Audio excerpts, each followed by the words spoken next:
Let's talk about that feeling. You know the one. That sense that you're working harder than you ever have in your life, but the needle just isn't moving. It's a feeling that can haunt even the most successful leaders and the best teams. Well, today we're going to unpack a really powerful framework that helps explain exactly why great, hardworking teams get stuck. And more importantly, we'll lay out the path to break free. This quote right here, wow, it just says it all, doesn't it? It's that specific kind of exhaustion you get from pouring everything you have into the work without seeing that forward momentum. It feels a lot like running on a treadmill, right? I mean, you might be profitable, you've got amazing, talented people on your team, but it feels like every quarter you're fighting the same fires, having the same arguments, and hitting the same walls. If that sounds at all familiar, then you're in the right place. Let's get to the diagnosis. So how do we get from that vague feeling of being stuck to a really clear diagnosis? Well, it all starts with asking the right questions. Think of these next few questions as a quick diagnostic for your own company. And we're going to start right at the top with your leadership team. Okay, first up, this one is so critical. It sounds simple, but leaders often just assume they're all aligned because, they sat through the same strategy meeting. But true alignment, it's incredibly rare. I mean, if you asked your head of sales and your head of operations to list their top 5 priorities, would the lists be identical in the same order? If not, it means they're pulling the organization in slightly different directions. And that creates a ton of friction and wasted energy right where you can least afford it. And here's the next reality check. If your strategy lives in some beautiful PowerPoint deck that's just collecting dust on a server somewhere, but it isn't actually guiding the 1,000 tiny decisions your team makes every single day, is it even a strategy, or is it just a document? See, when a manager can't connect their daily choices to the bigger picture, they're always going to default to what feels most urgent, not what's actually most important. And this reveals where your team's most valuable resource, their attention, is really going. So many leadership meetings just turn into this weekly ritual of department updates and crisis management. It feels really productive, for sure, but it is a trap. Because if your most senior leaders are spending their most precious time together on operational stuff, then who is actually steering the ship? Who's looking to the future? So if you hesitated on any of those questions, you are definitely not alone. What you're experiencing isn't just a bunch of separate, unrelated problems. It's actually a single systemic syndrome. It's like this invisible force that's holding you back. And it has a name. Welcome to the gravity of the grind. Think of it like a planet's gravitational pull. It's this powerful, constant, downward pull toward the urgent, the operational, the day-to-day. It keeps you stuck in the weeds, and it prevents your organization from ever reaching the strategic altitude you're aiming for. Now, this whole syndrome is driven by 2 distinct but deeply connected root causes. So on one hand, you've got the strategy execution gap. This is that huge chasm between your brilliant plan and what your people are actually doing every day. And on the other hand, there's the perception reality gap. This is what happens when leaders believe things are running way smoother than they really are, usually because bad news gets polished and filtered as it moves up the chain of command.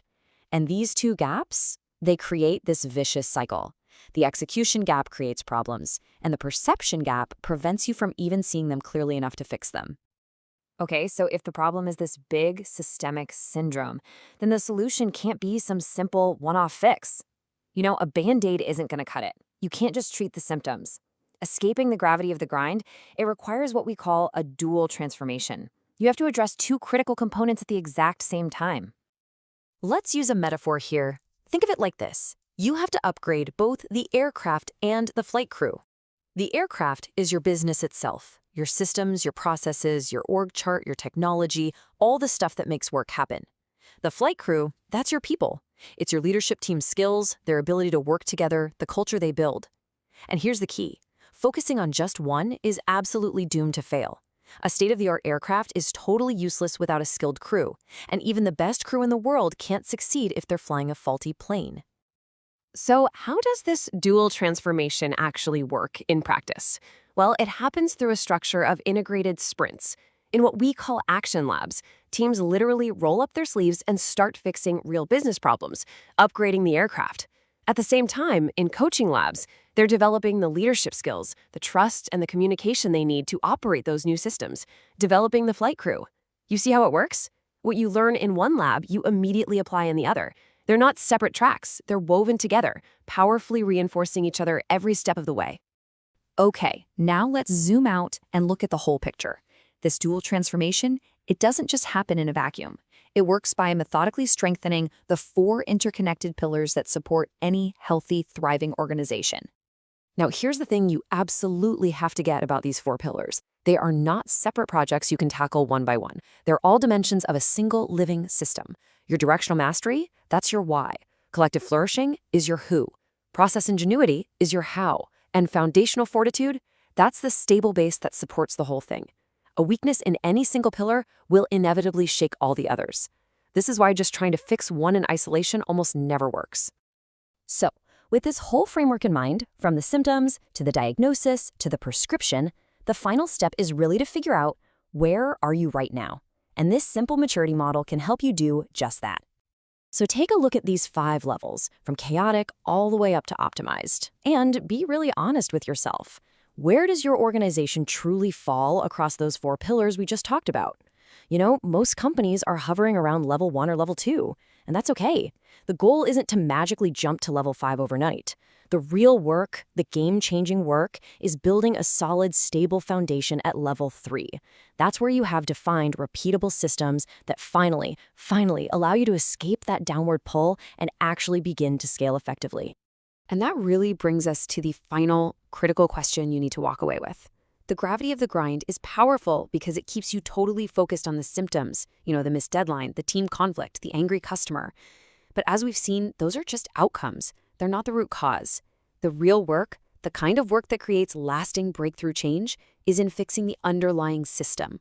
So the question is this: are you ready to stop fighting fires and start redesigning the aircraft?